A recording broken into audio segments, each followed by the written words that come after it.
ग्राम भुमवाड़ा का किसान गोलू राम यादव। अभी दरअसल जो अभी किसानों के साथ खिलवाड़ हो रहा है वो बहुत भयंकर और भयावह है।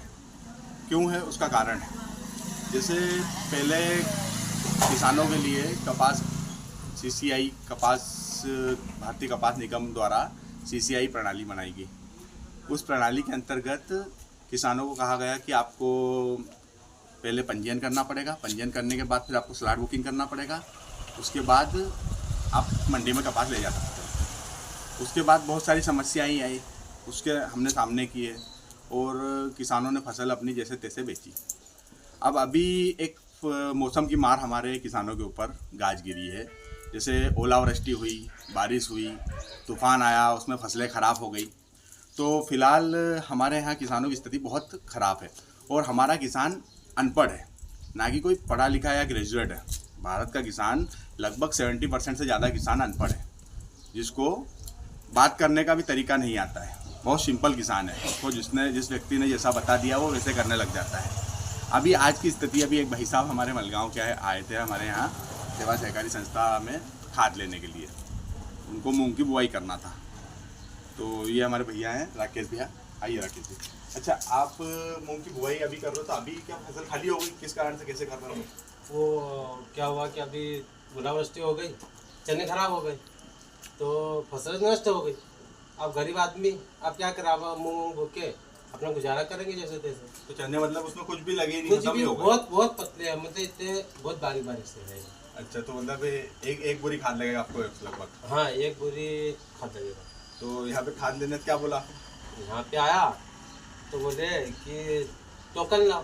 ये टोकन क्या चीज़ होती है? अच्छा, आपको बता देंगे टोकन के बारे में? क्या बता, हम क्या बोले, आते हैं जैसे जैसे एक बोरी खाद चाहिए, टोकन लाओ।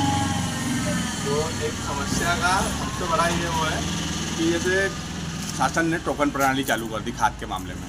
अब हमारे किसानों को पता ही नहीं है कि भाई 15 जनवरी से लागू हो गया है एक नियम कि आपको पहले रजिस्ट्रेशन करना पड़ेगा, उसके बाद टोकन जनरेट करना पड़ेगा, उसके बाद आपको सोसाइटी में से या कहीं भी दुकान पे से खाद मिल पाएगा। वो टोकन के जरिए एक बारकोड जनरेट होगा। वो चीज़ हमें भी अभी पता चली है। अब मेरे को बताओ कि चलो ये भैया पढ़े लिखे हैं, मैं पढ़ा लिखा हूँ, मैं मोबाइल एंड्रॉयड फ़ोन चलाता हूँ, मैं कर लूँगा। पर आज इनके छोटे भाई हैं या फिर गांव में बहुत सारे किसान हैं जिनको कपास के स्लॉट बुकिंग करते नहीं आते थे। वो किसान अब मेरे को बताओ इतनी प्रोसेस करके और खाद का टोकन कैसे बुक करेगा।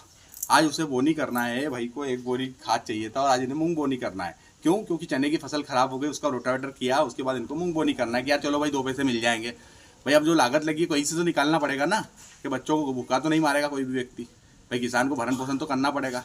अब मेरे को बताओ कि वो एक बोरी खाद के लिए अब कहाँ पे जाए?